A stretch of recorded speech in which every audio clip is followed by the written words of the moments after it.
Welcome. My name is Kidlar Inouaruk-Strauss, and I'm an outreach coordinator at the Arctic Eider Society, working on SIKU, the Indigenous Knowledge Social Network. SIKU is a tool to support knowledge transfer, language preservation, and environmental stewardship by and for Indigenous communities.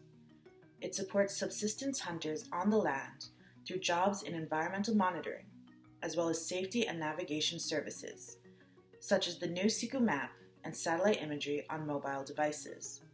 It supports communities to address their own priorities and lead programs through project management tools that facilitate reporting, real-time decision-making, and stewardship.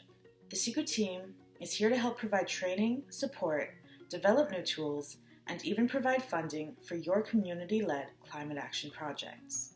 Inuit have the knowledge, expertise, and desire for leadership in our own future in research, conservation, management, and governance. Using SIKU has enabled us to remove some of the barriers that have impeded progress because of a lack of appropriate tools that respect Indigenous knowledge frameworks and capacity gaps for project management in our communities. We're going to present case studies to show how Inuit and Cree have been transforming the role of our communities in environmental leadership. Communities and regional organizations have been using SIKU to develop programs that support local economies based on fishing, hunting, and being on the land. These programs also contribute to community-based or regional stewardship of the land and ocean. The Goose Watch and Ice Watch this year were very successful in showing how SIKU can facilitate knowledge transfer and collaboration within and between communities, while demonstrating the large-scale impact of Indigenous communities working together across the Arctic. This spring, the second annual SIKU Goose Watch took place. Inuit and Cree used SIKU to share knowledge about geese among neighboring communities and to crowdsource the timing of migration, nesting, and hatching for multiple species across the region.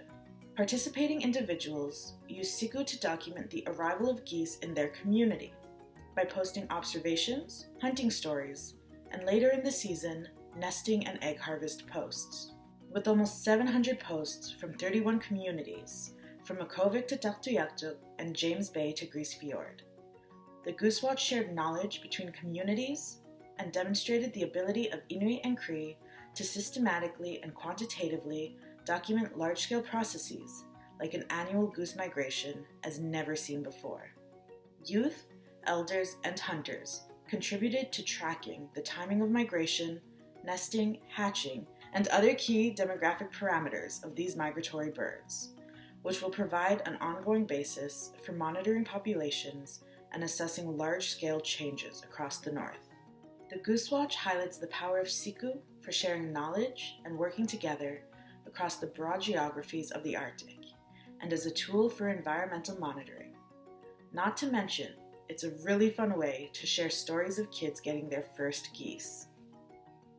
This year, we launched the SIKU plus Smart Ice Ice Watch. The goal was to promote language preservation and knowledge transfer about ice safety in communities across the North.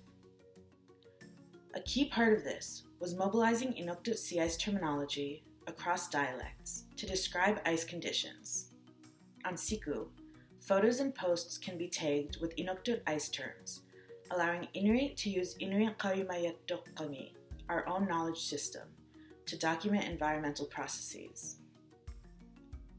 Using the ice post tool on SIKU, Inuit used our language and ice classification system to take photos, identify hazards, and contribute to a SIKU ice map across 37 communities. Almost 300 posts were made by 111 users. Seeing the different ice conditions shared across the North was amazing and launched many exciting conversations about different kinds of ice and Inuktitut terminology. Through their participation in the Ice Watch, SIKU users were also contributing to the SIKU ice map, which shows the Tuvak, landfast ice, and Sidnak, flow edge, from a Canadian ice service all across the North, how rough the Tuvak ice is from radar satellites, and most importantly, features ice posts made by local experts.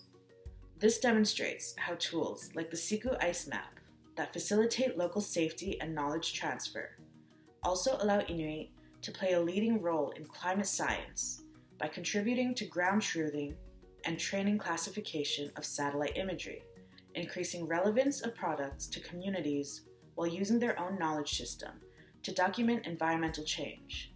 Stay tuned, because each year the SIKU ice map will just keep getting better as more people contribute. This is an extremely exciting model that can be applied more generally to empower a leading role for Indigenous knowledge in Northern climate science. It demonstrates that governments and academics should invest in Northern communities for large-scale climate monitoring, and that is exactly what we are working towards with our exciting new program called Sila for SIKU. It's just starting up, so get in touch if you'd like to get your community or project involved. We are very excited about the amazing results coming from using SIKU for the Hikikte Protected Areas program. Over 100 elders, women, men, and youth are using SIKU to document harvesting and wildlife observations across seasons, crowdsourcing an annual food wheel and distribution map for a resource inventory, and as a basis for a new whole-of-community approach to guardian programs and managements. I'd like to pass it over to Sanikilok HTA Manager and Arctic Eider Society founding board member, Lucasi Agagutena, to tell you more about how SIKU is being used for Hikikte. SIKU have been very helpful for resource inventory for protected areas where SIKU involved with over 100 people collecting information, what they harvest, where they went, how they travel, stomach content, those kind of things. And the whole community is kind of involved. Even the people who do not know how to use the app, there's some young people helping them to hunt with them. They are all part of the process, which will be very helpful to establish marine protected areas. One good thing about SIKU is also a continuation of the reindeer survey. In the past, even though we were doing a ground survey, we didn't know how many were harvested because the hunters was not reporting to us. But last spring, using SIKU to report the female, yearling, male, we know exactly how many have been harvested, that kind of thing. So it's going to be very helpful to make some kind of management decision for the whole community. SIKU also really help us doing the inventory on eider ducks with the Environment Canada last spring. We don't need really anyone to come in and do it for us because we already know what to do and because we can do it ourselves for years to come. I think what we're doing with the SIKU, I think it's going to take a lead role for us Inuit to look after our own affairs, manage our own system, manage our own wildlife or environment, using our own Inuit knowledge. It's Inuit Haramartuhang. It's not just technical information. It's the information collected in a way that, hopefully in a way that scientists or government will understand how we do things. Thanks, Lucasi. As you have seen, this whole-of-community approach supports local food security, has contributed to real-time management decisions by the Hunters and Trappers Association. It is equitable, comprehensive, provides diverse engagement in the process, and is a compelling model for future governance of Indigenous-led, protected, and conserved areas. This is what is really exciting about SIKU. It's not the technology, but the leading role for Inuit knowledge in decision-making, the empowerment of Inuit in managing our own projects, the compelling large-scale results of working together and sharing knowledge across communities. While the technology is cool, SIKU is just a tool.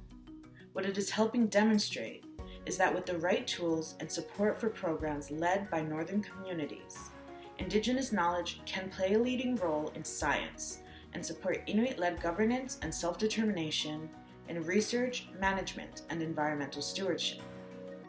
The Arctic Eider Society is an Inuit-led charity supporting self-determination for thriving northern communities. Get in touch to learn more about how we can support your local climate action projects and stewardship efforts in northern communities. Thank you. Qian Nami.